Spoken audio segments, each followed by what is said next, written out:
Tawa. Halo, selamat siang untuk kita semua. Terima kasih atas waktu dan kesempatan yang diberikan kepada saya. Saya atas nama Athanasius Murio Funan dengan NPM 12190118. Di sini saya akan mempresentasikan tugas saya dengan judul Perdagangan Internasional menurut Hexer Ohlin.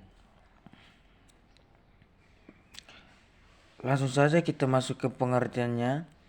Teori ini menyatakan bahwa suatu negara akan melakukan perdagangan dengan negara lain disebabkan negara tersebut memiliki keunggulan komparatif, yaitu keunggulan dalam teknologi dan keunggulan faktor produksi. Yang berikut kurva yang digunakan dalam teori Hexer-Ohlin dibagi menjadi 3, yaitu kurva isokos, yaitu kurva yang menggambarkan total biaya produksi yang sama. Yang kedua, kurva isokuant, yaitu kurva yang menggambarkan total kuantitas produk yang sama. Yang ketiga, menurut teori ekonomi mikro, kurva isokos akan bersinggungan dengan kurva isokuant pada suatu titik optimal. Jadi dengan biaya tertentu akan diperoleh produk yang maksimal, atau dengan biaya minimal akan diperoleh sejumlah produk tertentu.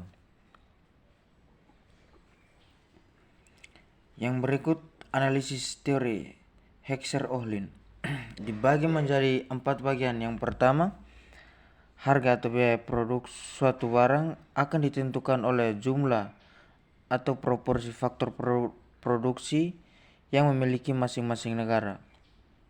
Yang kedua, comparative advantage dari suatu jenis produk yang dimiliki masing-masing negara akan ditentukan oleh struktur dan proporsi faktor produksi yang dimilikinya. Yang ketiga, masing-masing negara akan cenderung melakukan spesialisasi produksi dan mengekspor barang tertentu karena negara tersebut memiliki faktor produksi yang relatif banyak dan murah untuk memproduksinya. Yang keempat, sebaliknya masing-masing negara akan mengimpor barang-barang tertentu karena negara tersebut memiliki faktor produksi yang relatif sedikit dan mahal untuk memproduksinya.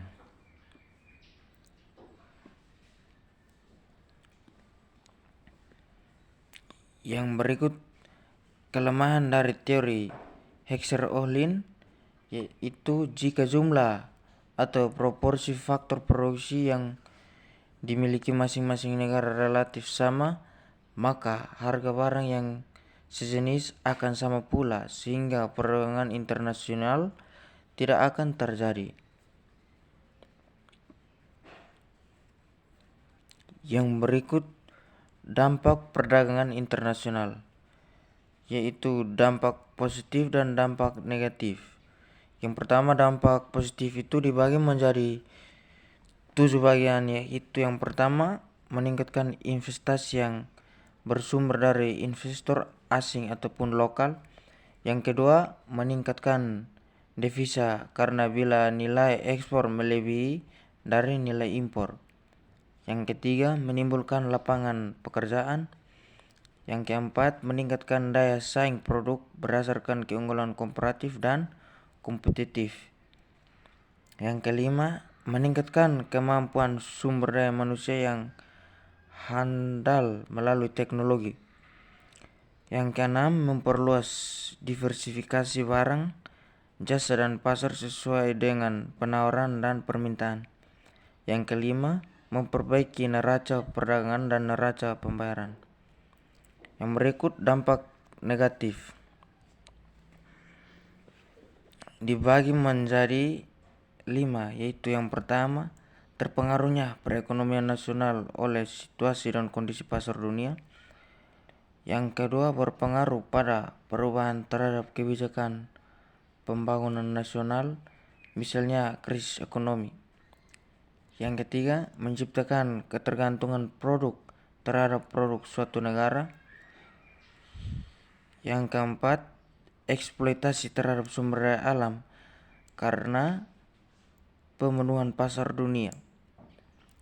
Yang kelima, terbentuknya proteksi non-tarif yang dapat menghambat produk ekspor.